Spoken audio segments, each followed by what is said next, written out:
Leonard Fournette, in the 2015 football season, proved once again why he is one, if not the, preeminent running back in college football. As you would expect, all the numbers, stats, and records are there.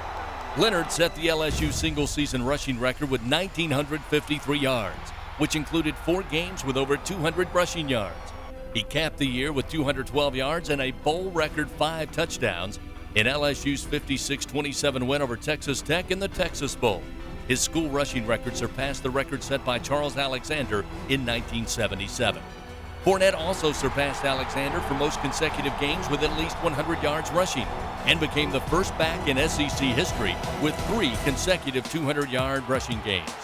Leonard's 168 rushing yards per game made him the first LSU player in history to lead the nation in rushing and the first SEC player to accomplish the feat since 1949.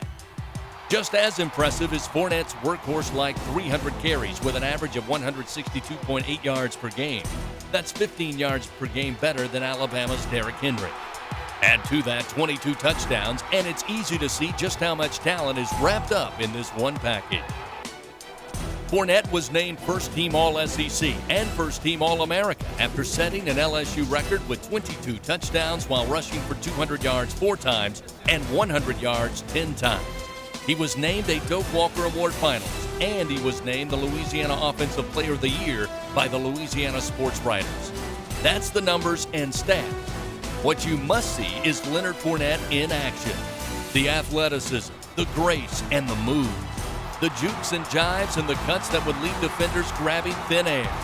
The ability to find space, then turn on the afterburners and have defenders feel like they were chasing a comet. That's Leonard Fournette on the field. Off the field, Leonard is the kind of young man that when you know him, you want him as a friend. Win or lose, he provides the press with quality interviews that some say rival his abilities on the field. His humility and willingness to help influence others around him are what others see as very special and mature for and above his age. He was named the recipient of the SEC Sportsmanship Award for 2015 after he offered to donate proceeds from his auction jersey to help flood victims in South Carolina. That's Leonard Fournette. The Allstate Sugar Bowl's James J. Corbett Award recipient as the outstanding amateur athlete in the state of Louisiana is Leonard Fournette.